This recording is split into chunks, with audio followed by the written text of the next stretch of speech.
Nova le soir. Changez de disque avec Charline Roux. Présenter mon invité de manière succincte et un peu drôle est ce que je qualifierais de cascade réservée à des professionnels. D'une part parce que le résumé, c'est une mission impossible, et essayer d'être marrante face à lui, c'est un peu comme proposer son plat signature, soit un œuf au plat, à Philippe Etchebest. Alors restant sur l'idée de danger, je préfère vous livrer ici une anecdote dont j'ai le secret, c'est-à-dire une histoire hyper mal racontée. Et pour ça, laissez-moi vous parler d'un temps que les moins de 20 ans ne peuvent pas connaître et d'une émission qui s'appelait Nulle part ailleurs. Alors, employé junior par Lodi Barnum en période cannoise, j'avais comme mission d'aller à la rencontre des invités pour les mener de leurs hôtels au plateau sur la Croisette. Eux dans des voitures officielles, moi sur un scooter en mode poisson pilote. Et un jour d'embouteillage, voyant l'heure du direct approcher et la circulation stagner, l'un des invités m'a dit « Vous avez un deuxième casque ? Parce que ça irait peut-être plus vite si je montais derrière vous. » Alors là, il m'a fallu 30 secondes pour m'imaginer, à cause de ma conduite mal assurée, faire la une des journaux tête effarée sur un mugshot avec le titre « Celle qui a abîmé Bernard Morin, Félix Ramirez, Robert Pinault, Bernard Rifteau, Edmond Batignolles, Clément Mathieu et plus encore ». Les voix cannoises étant aussi imprévisibles qu'impénétrables, le convoi est reparti sans que je sois mêlée à un horrible fait divers. Et c'est pourquoi je suis ravie de pouvoir, sans honte, sauf celle de ce pénible récit, de dire « Bonjour et bienvenue Gérard Jugnot ». Bonjour, je ne me souvenais pas. Bah non, mais c'était vraiment il y a fort longtemps. Oui. Mais vraiment, j'ai eu très peur en me disant « Non, c'est pas possible, je ne peux pas le faire monter derrière moi ». Vu comment je conduisais, je me suis dit « Ça va partir en catastrophe ». J'aurais pu conduire. C'est vrai, on aurait dû faire ça. Je parlais de potentiel fait divers, et ben, il va en être question avec votre 13e réalisation, Mauvaise Pioche, dans les salles ce mercredi. Est-ce que vous êtes traqueur avant une sortie de film ? Oui. Ouais. Oui, il ne faut pas se tromper, faut pas se mentir. Je ne suis pas traqueur sur le film, parce que là, j'ai fait beaucoup d'avant-premières, je l'ai écouté, parce que moi, je vais beaucoup aux avant-premières pour écouter. Quand on est metteur en scène, on travaille un peu à l'aveugle, par rapport au théâtre, où on est payé comptant, immédiatement, on comprend, on peut modifier. Là, donc, c'est important pour moi d'aller dans les salles et d'écouter les rires, les silences, et puis les petites les rencontres, avec des choses souvent assez drôle du public. Et il y avait une jeune fille qui m'a dit « Dites-moi, si j'assassine toute ma famille, est-ce que vous allez faire un film sur moi ?» Donc je me suis adressé à ses parents, un peu inquiets, surveillez-la, quoi. Et donc c'est toujours assez amusant de ça. Mais bon, pour dire que j'ai entendu le mot magique, on s'est régalé, donc je suis content. Je crois qu'on a fait un bon truc avec tous mes amis. Mais le rendez-vous du mercredi et des autres jours, est-ce qu'ils vont avoir envie ? Entre l'envie d'y aller et puis le film, il y a souvent un petit hiatus, quoi. Mais bon, on croise les doigts. On va évidemment parler de Mauvaise Pioche, mais avant ça, on va parler de musique, puisque je vous ai demandé, comme à chaque invité, de venir avec des titres qui sont importants pour vous. Alors, je ne sais pas si c'est la playlist du moment ou une playlist définitive. Et parmi les titres que vous avez choisi d'écouter, il y a Bob Dylan avec Knocking on Heaven's Door. Pourquoi est-ce que vous l'avez choisi, lui ? Parce que je l'ai choisi depuis mes 12 ans ou 15 ans. C'est un vrai Dylanophile. Ah oui, je suis totalement accro à ce garçon. Je trouve que c'est... Et avec tous les défauts qu'il peut y avoir, parce que j'ai été dans beaucoup de concerts, il est infect avec le public, il dit à peine bonjour. Il joue... Le jeu, surtout là, vers la fin, je suis allé au dernier, mais là, je crois qu'il commence à être un peu âgé, parce que le jeu, c'est de reconnaître ce qu'il chante.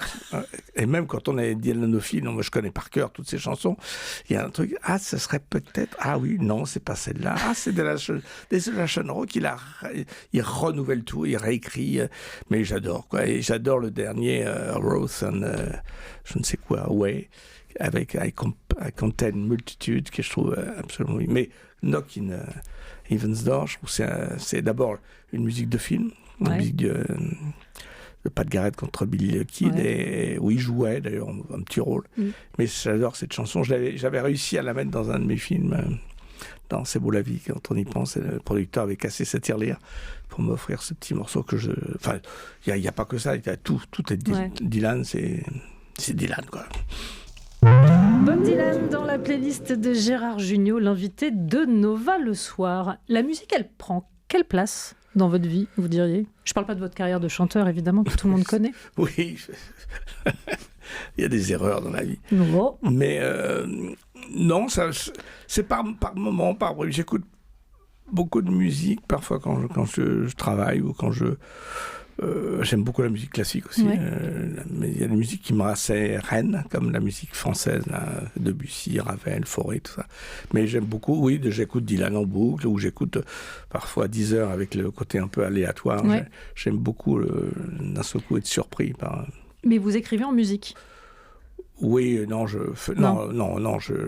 j'écris pas là. C'est quand je fais mes papiers ou des conneries, Okay. ou quand je joue à des jeux aussi. Okay. Parce que je suis tombée sur une interview de vous à Paris-Normandie dans laquelle vous disiez « Je fais des films comme des chansons toutes simples ». Je me suis demandé s'il y avait une analogie, encore aujourd'hui. J'ai dit ça? Ouais. Oui, formidable. Des choses magnifiques. Non, mais j'aime beaucoup... On dit c'est beau comme du Junio, ce genre de phrase. Ah ben, ouais. Formidable. Ouais. Non, j'aime beaucoup les chansons parce que je trouve, par exemple, j'aime beaucoup le texte et j'aime beaucoup la chanson française aussi. Je veux dire que j'ai été très vite... Il y a des phrases, c'est la poésie moderne, quand même, les chansons. Enfin, pas toutes, mais la chanson, par exemple, de Souchon, vous le dit, Si le ciel était vide, je trouve que cette chanson, en 3 minutes, il résume tout ce qu'il faudrait penser sur plein de choses, sur la société, sur la métaphysique, sur plein de choses, quoi, et avec des mots simples, et jolis, avec des phrases. Moi, j'adore ça. J'avais quand même réussi à placer Léo Ferré dans une rédaction au bac de philosophie. Mais, en le citant ou en faisant comme si c'était... Non, je dis comme disait le poète. Ah, ok. Mais... j'aime beaucoup cette phrase. Je veux bien qu'on rie de moi, mais ça dépend de quel rire. Ouais. Et c'est une chose qui me préoccupe toujours, le rire. C'est un truc qui a percé ma vie, mais je me suis toujours posé des questions sur le rire, parce qu'il n'y a pas un rire, il y a 10 000 rires, et il y a des rires que j'aime pas entendre, ou pas provoquer en tout cas. Eh ben, parlons justement de Mauvaise Pioche que vous réalisez, dans lequel vous êtes Serge Martin, un tranquille retraité dont la vie va être considérablement chahutée.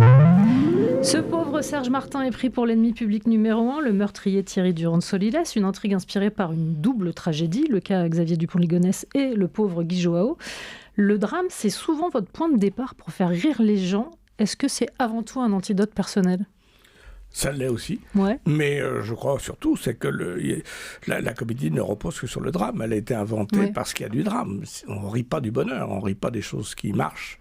On rit toujours de ce qui dérape, de ce qui ne va pas, de ce qu'on peut fustiger. Ouais. Enfin, moi, j'ai trouvé une expression... parce que justement, à force de présenter, j'essaye de varier le plaisir, de dire que la comédie, c'est comme... ça corrige. Ça corrige la vie, que je trouve pas toujours très, même tout le temps. D'ailleurs, il n'y a pas de happy end, c'est quand même un problème majeur. Et surtout, ça corrige pour arranger les choses, pour que ce soit mieux, les fautes d'orthographe, les fautes.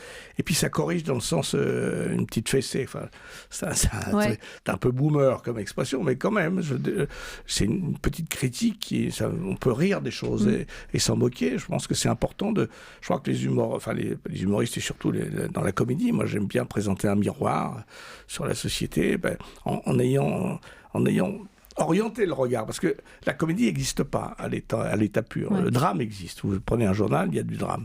La comédie, il faut un esprit un peu tordu, un peu vis comica pour arriver à en tirer du rire, des sourires.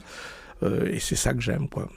Mais alors justement, c'est pas tant un film sur le fait divers qu'une satire du monde des chaînes d'infos en continu qui nous abreuve de scoops crapoteux sans toujours prendre le temps de vérifier les infos. Et de s'excuser. Et comment on apprivoise cette matière-là, justement pour la déplacer ? Vous parliez d'un pas de côté, parce que en sachant qu'en regardant certaines de ces chaînes, on a parfois déjà l'impression de regarder des parodies. Oui, ça, mais enfin, après, c'est pas uniquement un miroir déformant, c'est de piquer des trucs et dire vous vous rendez pas compte que c'est des conneries qu'on dit.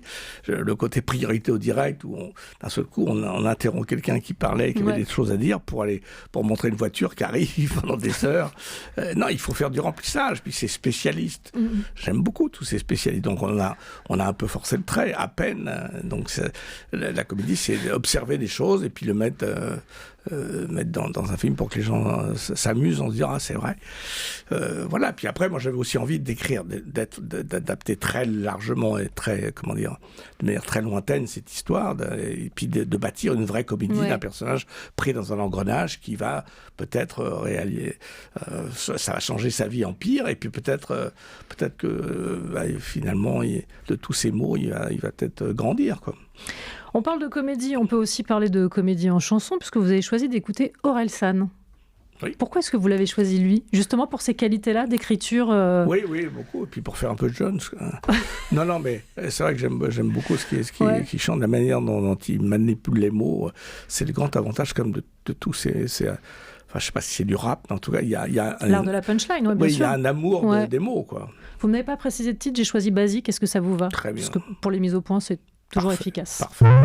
Orelsan dans la playlist de Gérard Jugnot qui rit en écoutant les punchlines d'Orelsan. C'est d'une efficacité redoutable. Absolument. Ouais. On parle de votre film Mauvaise Pioche et on parlait justement du fait que le film brocardait ces chaînes d'infos. C'est un très joli mot. Ça. C'est moderne ? Oui. C'est un mot que j'emploie. Oui, vous êtes très moderne. C'est faux. En tout cas, exactement. Les chaînes d'infos en continu et tout ce qui va avec. Mais j'ai l'impression aussi, ou en tout cas, je ne sais pas si c'est très perso et que je me sens coupable de tout ça, mais en ressort aussi une forme de responsabilité collective. C'est-à-dire que si ces chaînes d'infos alimentent à ce point-là les gens qui regardent, c'est parce qu'on est tous aussi à un endroit fascinés par le fait divers et tous avides de ce genre d'infos. Absolument, moi le premier, non, c'est sûr. Mais après, il faut avoir un peu de recul sur les choses. Ouais. C'est comme les fameux influenceurs. S'il n'y avait pas des gens qui avaient besoin d'être influencés, ils n'existeraient pas. Donc, c'est toujours le problème. On est toujours le con de l'autre. Donc, c'est pas forcément d'ailleurs... Non, mais on peut aussi être lucide sur le monde dans lequel on vit. Et puis surtout s'en amuser. Moi, j'ai envie aussi d'amuser les gens, de les distraire avec des choses qui font partie de leur quotidien. Je trouve que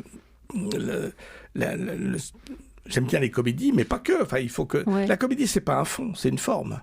Donc moi, j'adopte une forme de plaisante, j'espère, qui arrondit les angles, en même temps qui peut, comme ça...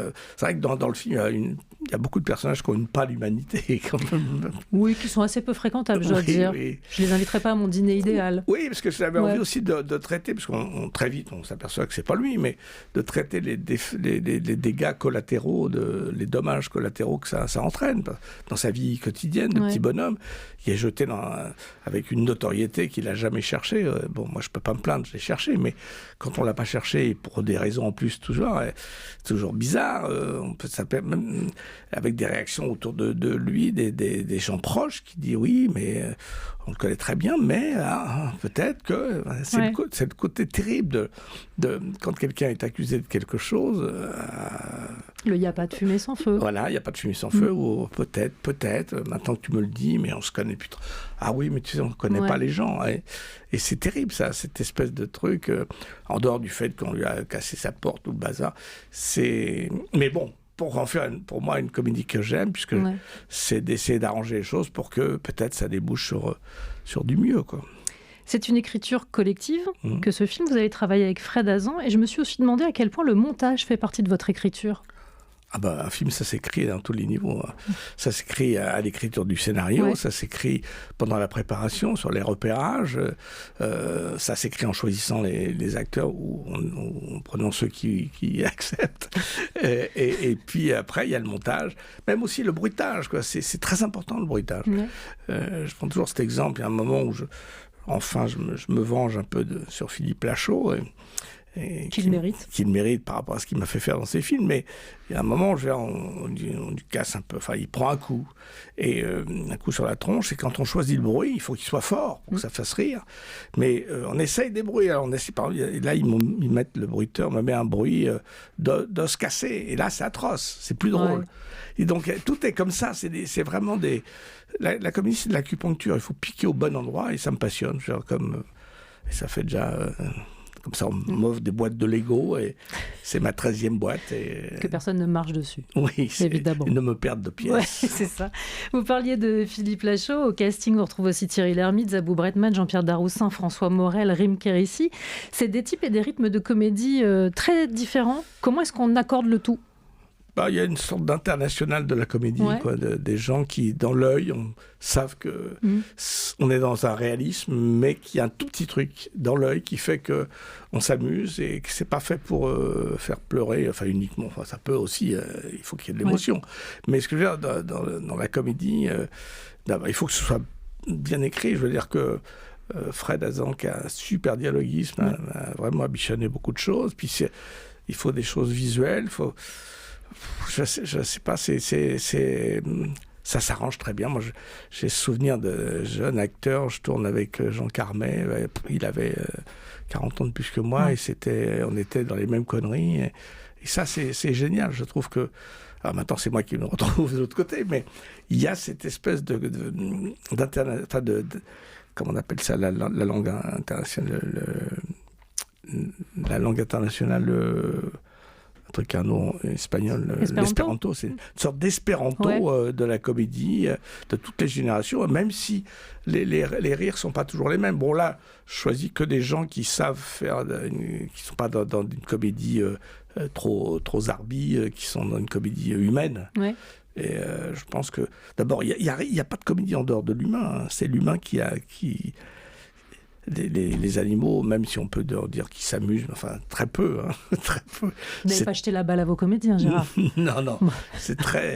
C'est assez étrange, d'ailleurs, le rire. Cette espèce d'alchimie où on prend du malheur, on prend du noir, on prend des choses tristes et on les transforme en plaisir, en rire, en sourire, en émotion. Je dois dire, je le fais aussi pour moi, par rapport à certaines inquiétudes sociales et métaphysiques, mais c'est aussi, c'est quand même assez agréable. Moi, j'ai fait ces avant-premières, entendre les gens rire, applaudir, et c'est mieux qu'un coup de pied au cul, quoi. Elle est bien aussi, cette expression. Vous pouvez vous moquer de moi. Ouais. Il paraît que sur un plateau, vos équipes vous appellent coach. Alors, vous êtes plutôt Aimé Jacquet ou Giroud? Je les connais pas assez pour dire. Je fais la maligne, hein, mais alors vraiment. Non, je dirais plutôt Deschamps, quoi, parce que Deschamps, il a joué. Il a joué avec eux. Vous avez mouillé le maillot. Voilà. Exactement. Et j'aime, moi, cette expression. Je dis toujours qu'un metteur en scène qui joue dans ses films, c'est comme un capitaine d'une équipe de foot. Il est à la fois coach, il dirige, il tire les manettes, mais pas tout seul. Et puis, il joue et il s'amuse avec les gens. Il participe au jeu. C'est important, ça, le plaisir. Dans la playlist de Gérard Jugnot, également Zao de Sagazan. Oui. Pourquoi elle ? Et pourquoi pas ? Mais c'est une excellente réponse. Non, je trouve que j'aime beaucoup. Je suis assez surpris. C'est en dehors des grandes qualités musicales et de chanteur, on comprend absolument tout. Elle a une diction, mais d'une folie. Ouais. Je trouve ça génial. Et moi, j'aime beaucoup écouter les paroles, plutôt d'essayer de les lire. Il y a des chanteurs, il faut quand même avoir la partition pour comprendre ce qu'ils chantent. Et là, c'est en dehors de la qualité de ces textes, je trouve qu'elle a... écoutez, voilà. Puis je ne vais pas non plus à me justifier. Ça me plaît, voilà. Ouais, ok, c'est parti. Bobby Womack dans Nova le soir Across the 110th Street. C'est un titre que j'ai choisi pour Gérard Jugnot car j'ai décidé de me livrer en même temps à un petit jeu. Saurez-vous me dire dans quel film on l'a entendu ? Je suis une très mauvaise personne. Oui. C'est Jackie Brown de Tarantino.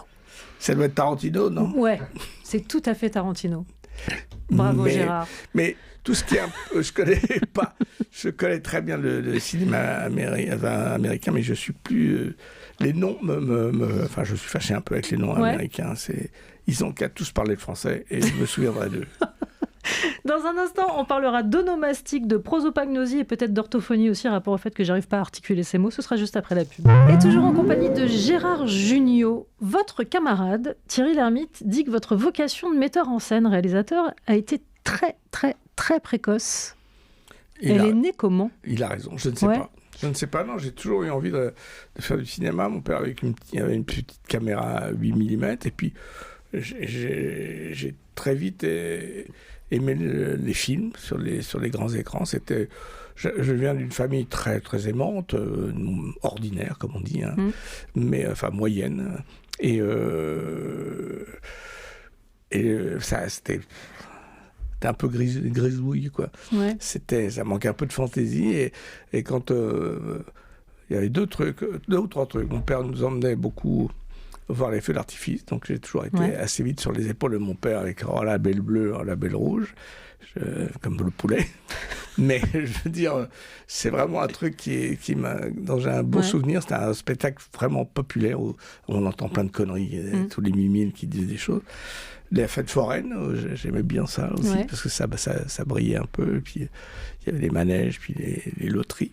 Et puis aussi le cinéma du samedi, où on allait voir que des films pour le samedi soir, très très populaires, très publics, genre les De Funès, tous les films avec Poiré-Serrault, Maillan, tout ça, enfin toutes ces couillonnades, mais qui étaient vraiment très très plaisantes. Et puis les films de KPDP avec Jean Marais, Bourvil, tout ça, j'étais très friand de tout ça.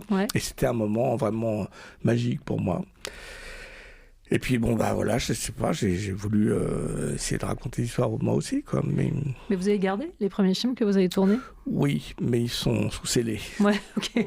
Vous vous souvenez des histoires et tout ça ? Oui, j'en ai parlé 1000 fois.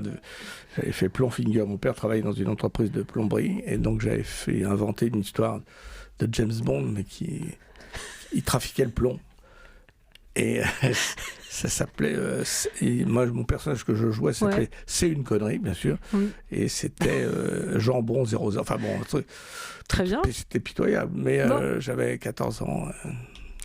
Et pourtant, en regardant votre filmo, Tavernier, Lautner, Lecomte, De Broca, Weber, Horry, Poiret, ils vous ont tous dirigé. Ça a été un poste d'observation autant qu'un espace de jeu, de travailler avec tous ces gens-là ? Oui, absolument, oui, parce que moi, j'ai pas fait...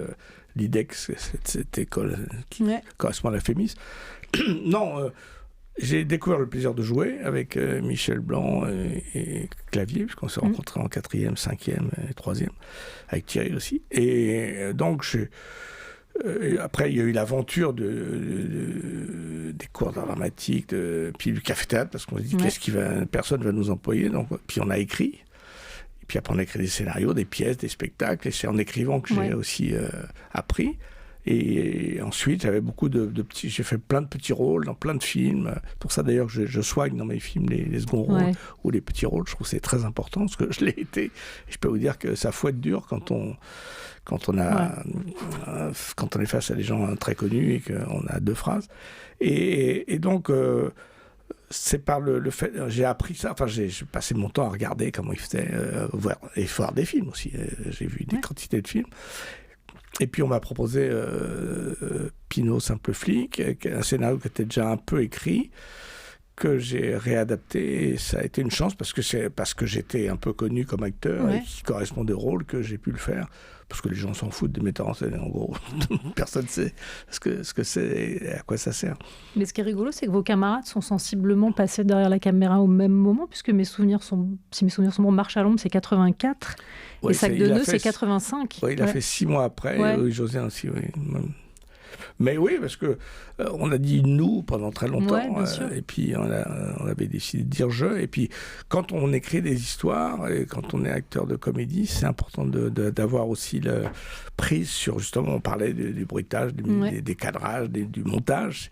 C'est important de pouvoir contrôler parce que c'est fragile, ça. Combien de fois j'ai vu des choses qui étaient écrites salopées par les metteurs en scène parce qu'ils n'avaient pas compris le truc, ou en tout cas qui mettait une réplique off alors qu'il fallait la mettre in. Enfin bon, il y a tout un tas de choses comme ça. Et puis il y a des gens à qui...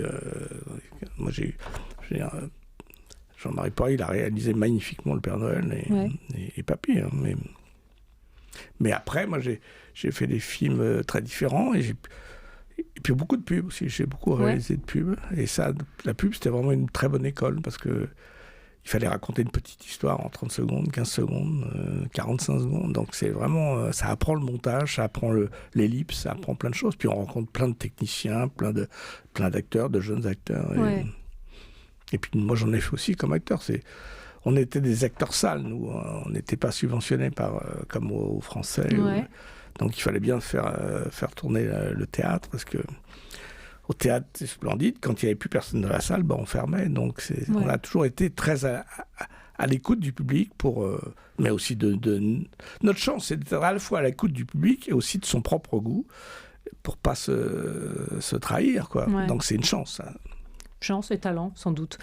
On va continuer de parler de mécanique de précision dans un instant. Juste avant, on écoute un autre des titres que vous avez choisi. Il est signé Bruce Springsteen, Streets of Minneapolis. Pourquoi celui-là ?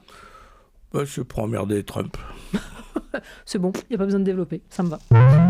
J'ai prévenu mon invité Gérard Jugnot que je n'avais choisi que des titres qu'on pouvait entendre dans des films. Un indice quant au titre du film se cache dans le nom du groupe Buena Vista Social Club avec Chan Chan. Alors, comme ça, je ne vous pose pas la question de savoir où vous l'avez entendu. J'ai vu le reportage le film de Wim Wenders. Ouais, bien sûr. Mais et dans quel film il est passé dans... C'est dans le Wim Wenders. C'est le film Buena Vista donc j'ai Social eu une bonne réponse. Mais bien sûr, évidemment. Robert Pinault, Jean-Baptiste Foucret, Michel Berthier, Bernard Leroy, Yvon Rance, Edmond Batignolles, Monsieur Le Petit, Serge Martin. Autant que de la mise en scène, il y a une science du nom chez vous. Et je me suis demandé comment vous les trouviez pour qu'ils collent aussi bien au personnage. C'est très français. Hein. Ouais. Mais non, il y a aussi souvent on va dans les choses banales pour pas risquer de procès ou pas de risquer d'ennui. C'est vrai que M. Batignolles, c'était une manière de... Quand on prend un nom de rue, on est peinard. Ouais. Même si on le déforme un peu, parce qu'il n'y a qu'un seul L. Mais oui, c'est assez drôle, d'ailleurs, les prénoms. Je ne sais pas, ça vient comme ça. C'est comme... Il ne faut pas que ce soit trop original. Ouais, mais je me suis demandé, moi, si être super normal, c'est un super pouvoir comme un autre. Oui, moi, je me suis toujours fait le chantre des gens ordinaires, normaux. Enfin, peut-être parce que c'était à l'image de ma vie, des gens ordinaires qui sont confrontés à quelque chose qui les dépasse, de l'extraordinaire. C'est ma vie. Hein. Moi, je n'aurais pas pu imaginer vivre tout ce que j'ai vécu depuis tant de temps. Et voilà, donc, et moi, mon nom, il est banal. Mais c'est marrant pour quelqu'un qui dit ne pas se souvenir tout le temps des noms, d'en avoir inventé autant qui sont passés à la postérité. Oui, mais enfin, je me souviens pas des... Oui, c'est vrai que je me souviens... Oui, ben ça, c'est ancré. Non, mais le problème, c'est j'ai du mal avec les noms propres de plus en plus. Ça arrive à des gens très bien. C'est parce que le disque dur est saturé. Je peux pas vider la corbeille, donc... Memory Almost Full, comme disait McCartney dans un de ses albums. Mais oui, ça me panique un peu parce que parfois je me dis, mais attendez, mais après j'en parle à mon épouse ou à des amis, ils disent, oui, attends, j'ai sur le bout j'ai le bout de la langue extrêmement chargé. Les personnages que je viens d'énumérer, c'est des personnages que vous avez imaginés, que vous avez mis en scène. Évidemment, il y a toute une galerie que je ne peux pas énumérer ici sous peine de finir l'émission demain, a priori. Est-ce qu'il y en a un ou quelques-uns auxquels vous avez peur de plus pouvoir échapper à un moment ? Il y a sans doute Bernard Morin, oui. Les Bronzés, c'est un personnage pas très... c'est pas le plus reluisant. Et puis après, mais c'est assez étonnant parce que Ramirez, les gens, c'est quand même une fiefée saloperie, même si c'est un film parodique. Ouais. Et les gens aiment beaucoup. Ça m'inquiète d'ailleurs. Je peux arriver dans une pièce, comme dans le film, en faisant à Hitler et les gens rient. Ça fait peur quand même de désamorcer ça. Mais non, puis après, il y a des personnages qui vous... Il y a Clément Mathieu, une espèce des choristes. Des choristes, qui fait que c'est un personnage... En plus, ça me touche parce que c'était le prénom de mon grand-père, Clément. Mais c'est des gens à qui qui collent à la peau. Monsieur Batignolles, aussi. Il s'appelle Edmond Batignolles. Oui, je me souviens même plus. Mais non, c'est les prénoms qui sont assez marrants à trouver. Puis c'est une manière de changer d'air. La comédie, c'est un art noble, c'est un art d'une difficulté sans nom, moi je trouve. Comment est-ce qu'on entretient ce talent-là ? C'est vrai que quelque part, on l'a un peu en soi, mais je pense que c'est parce qu'il y a une forte inquiétude, une forte anxiété au départ. Et tous les gens qui font de la comédie sont toujours des gens un peu inquiets, un peu tristes, un peu mélancoliques. Il y a cette histoire que j'aime beaucoup raconter, moi. C'est un type qui va voir un psy, il était dans la ville, il passait, quoi. Et il dit, voilà, ça va très mal, j'arrive pas, je suis flippé, je suis angoissé. Et le psy lui dit, écoutez, moi je peux rien faire pour vous parce que je vous connais pas, puis vous n'allez pas rester longtemps, mais je vais vous donner un conseil. Il y a un cirque qui vient de s'installer. Il y a dans ce cirque un clown génial qui s'appelle Grock. Vraiment, allez-y. Ça ne va pas vous guérir, mais ça vous fera du bien. Et l'autre lui a dit sûrement pas. Et pourquoi ? Parce que c'est moi, Grock. Et je trouve que ça définit vraiment beaucoup les comiques et la comédie. Donc en fait, on s'entretient en entretenant sa mélancolie d'une certaine manière. Oui, et puis on essaie de la... C'est des soins. C'est des soins. Hein. La comédie, c'est un soin palliatif.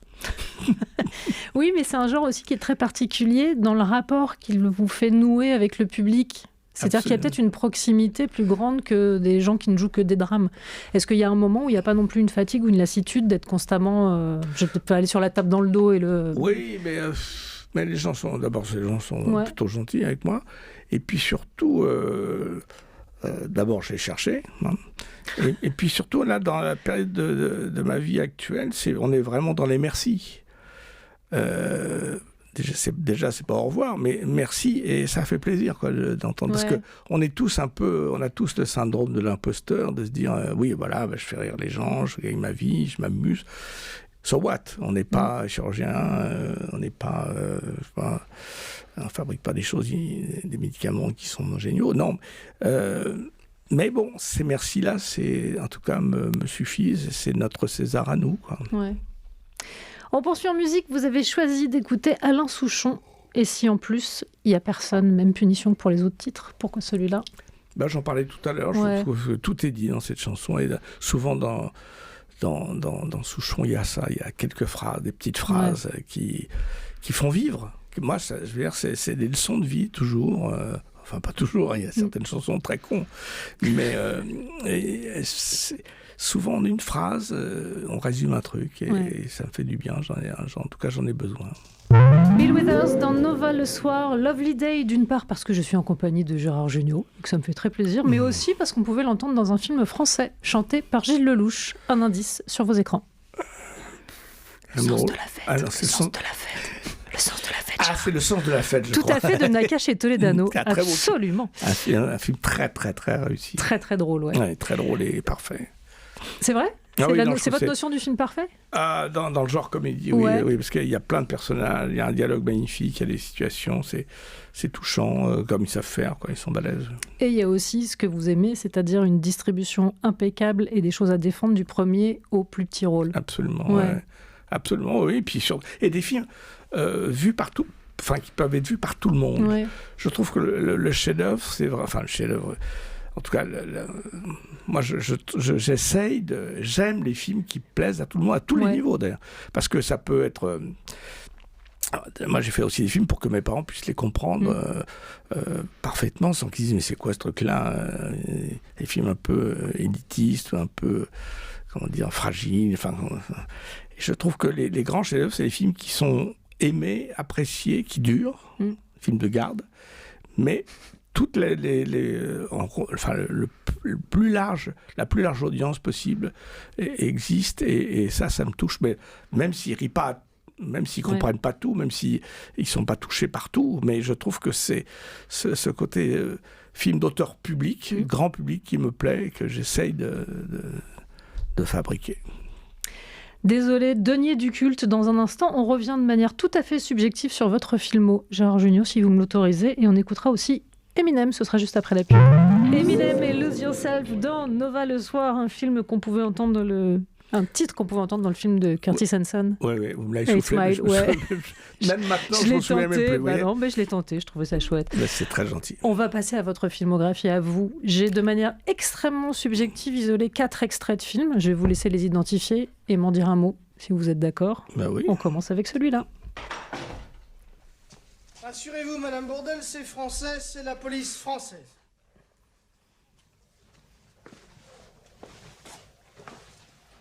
Alors, Ausweis, papier, s'il vous plaît.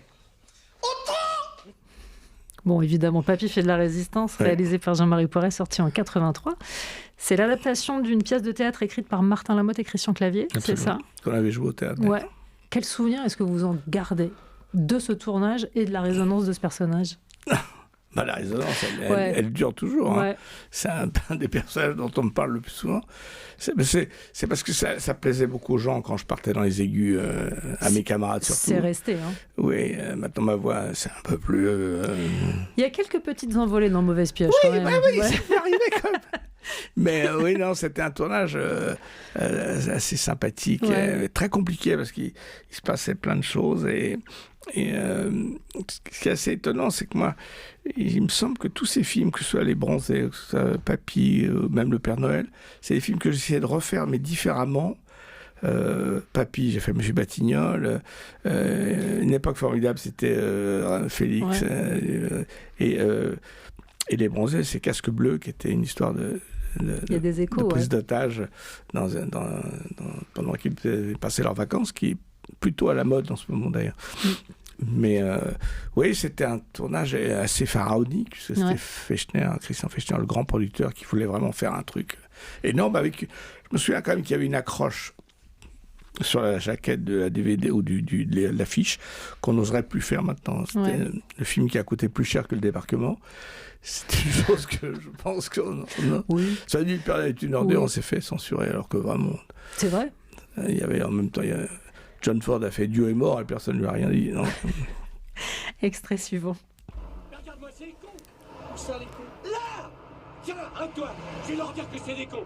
Ils doivent pas le savoir. Mais foutez-leur la paix. Ils font de mal à personne. Mais je m'en fous. C'est pas possible d'être aussi con. Oh, on est en République. S'ils veulent bouffer sur le bord de la route, c'est leur droit.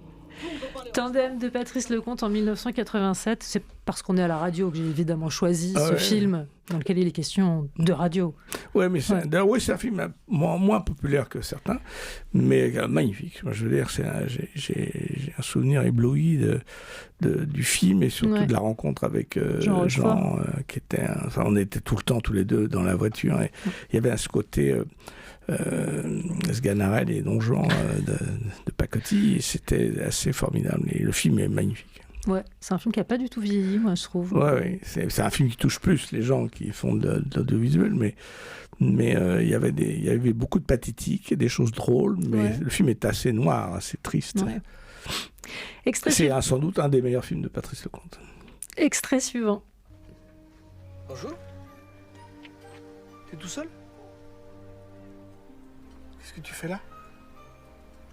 J'attends samedi. Pourquoi? Ça me le fait à chaque fois. Hein. Papa À chaque fois que j'entends ce petit Pépinot dans les choristes de Christophe Baratier, ça me fait le... Moi, je l'ai revu l'autre fois, et la fin est très très belle c'est magnifique. Quand je l'emmène. Ouais. Oui, non, c'est un film qui m'a beaucoup apporté.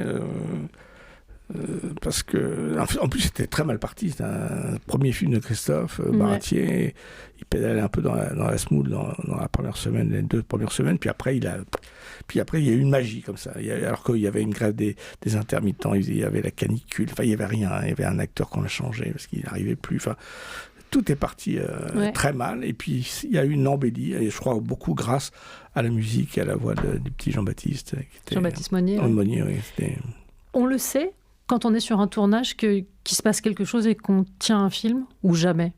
C'est une science trop imprévisible. Moi, j'ai quand même eu un sentiment. Au début, ça se partait très mal, parce que même Berléand m'a dit je te dis pas au revoir, je te dis au revoir, parce qu'on va pas se revoir. Il partait sur un autre film. Mais non, il y a eu un moment, grâce à la musique, le truc, là, on a échangé d'opérateur, donc tout ça. Et puis, il y a eu un moment dans l'église, là, je me souviens, où j'avais un peu les poils, comme on dit. Et je me dis, quand même, ça, quand on ressent ça sur un tournage, enfin, de là, imaginez un espèce de succès international, c'était un truc de fou, quoi. Et enfin, dernier extrait. J'ai été prise dans un film. Quel film? Chut, je t'expliquerai. Tu commences avec ce genre de film, tu termines direct dans un porno. Ils prennent les petites jeunes, ils leur font miroiter des alouettes, puis après ils les jettent. À mon avis, c'est pas le moment de lui parler. Ah non, c'est salaud, on a pris... Meilleur espoir féminin en 2000. Alors j'ai parlé de choix d'extraits tout à fait subjectifs. J'adore ce film qui me touche infiniment. Voilà, ce que ça raconte d'un rapport père-fille me touche beaucoup dans ce film. Oui, et quand j'écoute, je pense évidemment à Isabelle Mergo, puisque c'était elle qui avait écrit avec moi ce film. Et c'est vrai que c'est un film que j'ai fait aussi pour mon père, pour lui expliquer Ce métier de saltimbanque. Ce métier de saltimbanque, alors en montrant justement un mec qui un père qui en fait a sa vie détruite par les rêves de sa fille. Mais c'est vrai que c'est un film qui me touche parce que on parlait tout à l'heure d'imposture et il m'est arrivé une histoire que je raconte de temps en temps. C'est à la sortie du film, j'ai rencontré un homme d'une 35-40 ans qui me dit voilà, je voulais vous dire quelque chose. J'ai une fille qui est adolescente et c'est un enfer pour moi. C'est un enfer. On se déteste, elle me déteste. Enfin, je sais pas, il y a un truc ça passe très très mal. Je suis très malheureux. Et l'autre jour, elle m'a dit est-ce qu'on peut aller voir ce film tous les deux Et on est allés tous les deux avec ma fille. On a vu le film, qu'on a beaucoup aimé. Et à la fin, en sortant, elle m'a pris la main. Et rien que ça. Bon, quand je le raconte, j'ai même un peu les poils. Mais bien sûr. Mais c'est un truc qu'on se dit, peut-être qu'on sert un peu à quelque chose. Pas uniquement à notre propre plaisir. Eh bien, puisqu'on vient de parler de ce film, je propose qu'on en écoute la bande originale, puisque vous avez choisi ce titre de Joe Cocker, N'oubliez jamais. Pourquoi est-ce que vous l'aviez choisi à l'époque, ce titre-là ?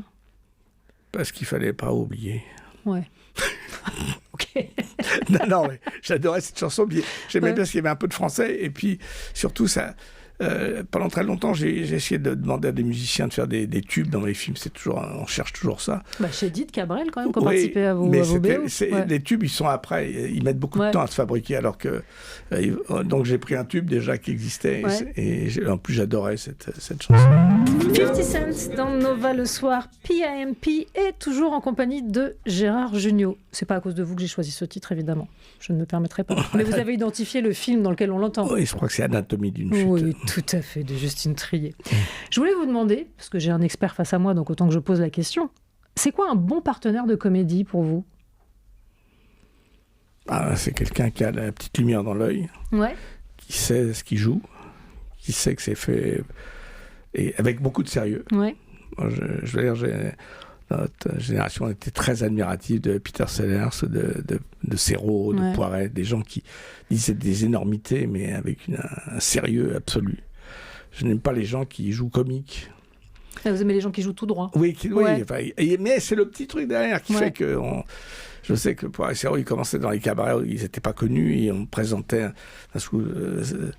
Jean Poiret présentait « nous avons dans la salle la chance d'avoir un grand explorateur ». Et les gens ne les connaissaient pas, ils commençaient à l'interviewer et ça partait en sucette et les gens mettaient beaucoup de temps à comprendre que c'était que des conneries. Et moi, je veux dire que ça me ravit beaucoup. J'aime jouer sérieusement des choses très très cons. Mais est-ce que vous aimez partager des scènes avec des gens qui improvisent ou qui sortent du cadre Pas trop. Non. Pas trop. Ça dépend, mais je me méfie parce que souvent ça décale. Je me méfie de l'improvisation parce que je trouve qu'on se casse le cul pendant 6 mois à essayer d'écrire la bonne phrase, la bonne rythmique, la bonne chute, la bonne vanne, quand il y en a. Et là, c'est pas forcément comme ça en 5 minutes, à part quelques génies. S'il y a juste... si j'autorise à temps mon fils à faire un petit caméo, c'est lui qui a trouvé la réplique qui est patente. Mais à part ça, on en parle et puis on n'achète pas. Mais c'est très rare. Enfin, en tout cas, moi, je ne fais pas partie de ces gens qui aiment ça. Mais par exemple, quand vous tournez avec Thierry Lhermitte, comme c'est le cas sur Mauvaise Pioche, vous n'essayez pas de vous piéger l'un l'autre.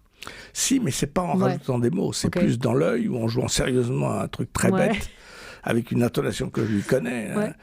À un moment, il dit, j'ai certaines... il y a cette phrase, j'ai failli y rester à chaque fois. Mais c'est pas racontable. Il disait, j'ai certaines notions d'italien. À un moment, il le fait tellement connement que je reconnais quand il joue l'idiot. Enfin, Thierry, il adore ça, quoi. Et quel est le comédien ou la comédienne qui vous a le plus, justement, fait sortir des rails sur un tournage ? Pour rire.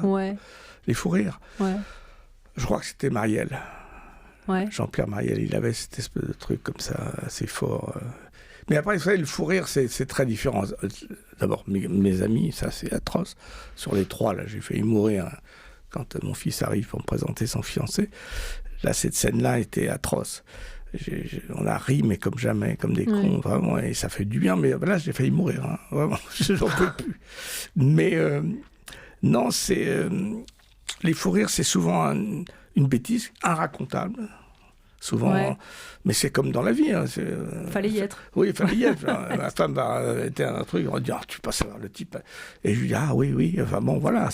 Puis en plus, les blagues, c'est comme un pétard, hein. Ça marche qu'une fois, hein. C'est comme une amorce, hein. Une fois que ça a explosé. C'est d'ailleurs la difficulté quand on présente un scénario à quelqu'un. La première fois, il lit, il peut rire, ça peut l'amuser. Bon, vous refaites des corrections, vous ramenez une deuxième version qui fait « Ah oui, c'est drôle ».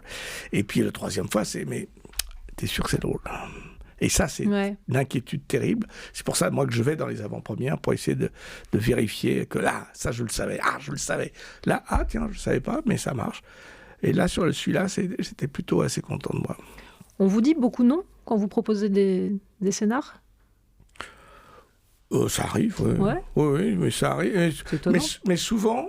Non, parce que les gens aussi ne sont pas toujours disponibles ou que d'un seul coup, ils ont un autre rôle qui ressemble. Enfin bon, là, sur celui-là, c'était compliqué parce que c'était des grands seconds rôles pour des premiers rôles.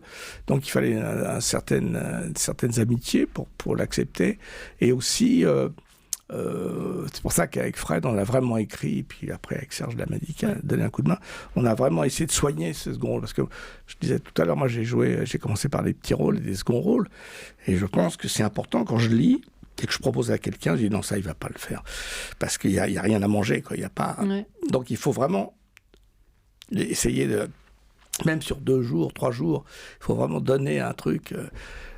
Michel Larocque est irrésistible, mais qui a un rôle qu'on voit, mais qui n'était pas long à tourner.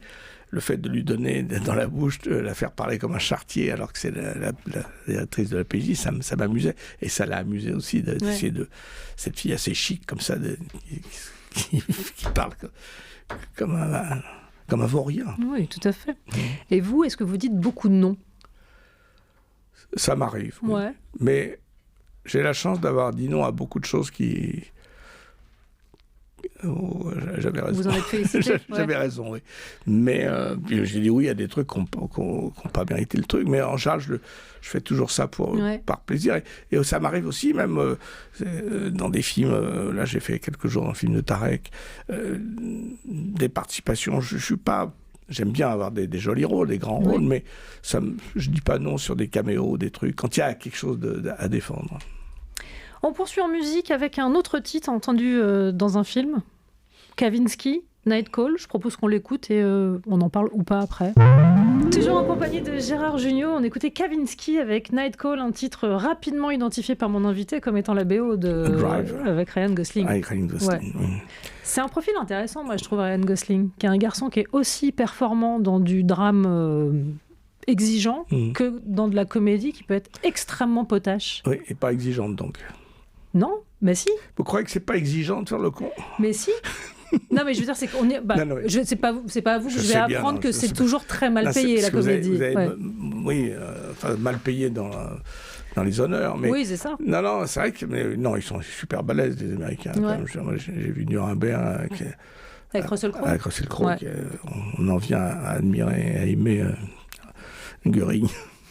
Peut-être pas quand même. Non, mais c'est ça qui est très gênant dans le cinéma. C'est quand un grand acteur plein de charisme interprète un mec, on se dit... c'est compliqué. Hein. Compliqué. Mais bon, c'est des super acteurs. Mais c'est vrai qu'ils peuvent faire tout, quoi. Ils osent tout, quoi. Il y en a quelques-uns en France, mais pas beaucoup. Il y a d'ailleurs une excellente comédie qui réunit Russell Crowe et Ryan Gosling qui s'appelle The Nice Guys. Et qui cumule vraiment tout. C'est-à-dire le polar, la comédie potache, qui est un film que j'adore. Voilà, ce sera mon conseil du jour. On va marquer une courte pause, on écoutera Donna Summer, on se retrouve juste après la pub. Donna Summer dans Nova le soir avec Hot Stuff que Gérard Jugnot a rapidement identifié comme la bande originale du film Full Monty. Et c'est vrai que on a quand même beaucoup ri devant ce film. Oui, absolument. Quelle escroquerie. Qu'est-ce que je suis mauvaise comédienne, c'est vraiment une catastrophe. Mais c'est pas grave. Je dévoile tout, moi, je suis assez transparent. Vous avez bien fait. J'ai pas le choix, de toute façon. Donc, non, Donna Summer, je connais, mais je n'avais pas fait le rapprochement avec Full Monty. Bah si, c'était là-dessus. Petit questionnaire de fin, avant de se quitter. Je vais vous proposer de récupérer des rôles qui ont été déjà tenus par d'autres. Je vous laisse choisir. Je sais très mal pitcher ce moment, mais vous allez voir, ça va être limpide. Si vous étiez un héros de comédie romantique, qui et dans quel rôle ? Ah ben, Love Actually. Donc Hugh Grant. Oui, c'est pas pour moi ça, mais j'adore. Bien sûr que si, je vous propose tous les rôles possibles, prenez-les. C'est vrai, c'est un modèle de comédie romantique pour vous, Love Actually ? Ah oui, beaucoup. Mais il est très drôle aussi. Ah, On peut bien dire ce qu'il est. Puis le thème est formidable. Ouais. Si vous étiez un super-héros, Ça me gave, les super-héros. c'est vrai. Ah oui, je vais pas voir les films. Vous êtes comme Scorsese. Mais c'est pas ça, c'est qu'ils peuvent gagner tout le temps, donc il n'y a aucune faille. Ce qui est drôle, c'est que quand on n'est pas sûr que le type va gagner, mais là... C'était le truc d'Obélix. Il est tombé dedans. Donc nous, quand on nous avait demandé, puis ça a foiré, d'écrire une histoire, j'avais viré, il avait perdu ses pouvoirs. Donc Vous avez travaillé sur un Astérix ? Oui, on a écrit le 3e en Hispanie, puis ça s'est pas fait. Là, vous avez été Barberousse, finalement. Oui. Si vous étiez un super méchant de cinéma,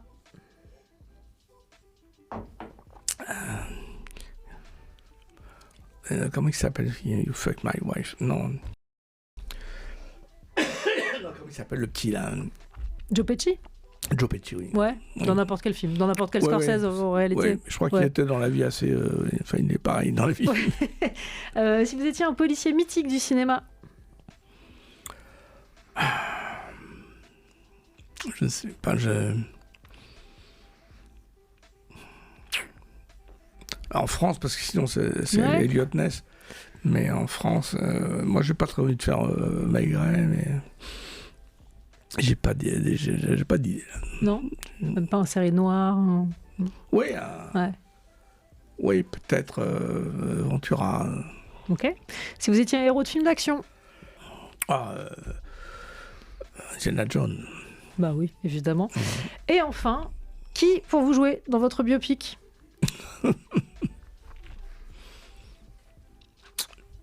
Je sais pas. Mais ça dépend à quel âge.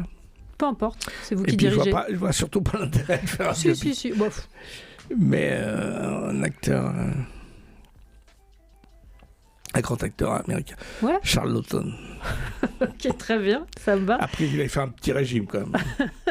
Il ne me reste qu'à rappeler que Mauvaise Pioche, c'est dans les salles ce mercredi. Merci 1000 fois, Gérard Jugnot, d'être passé par ce studio. Merci à vous. Et on se quitte avec l'un de vos derniers choix, Gaëtan Roussel, Ta part. Je vous laisse expliquer.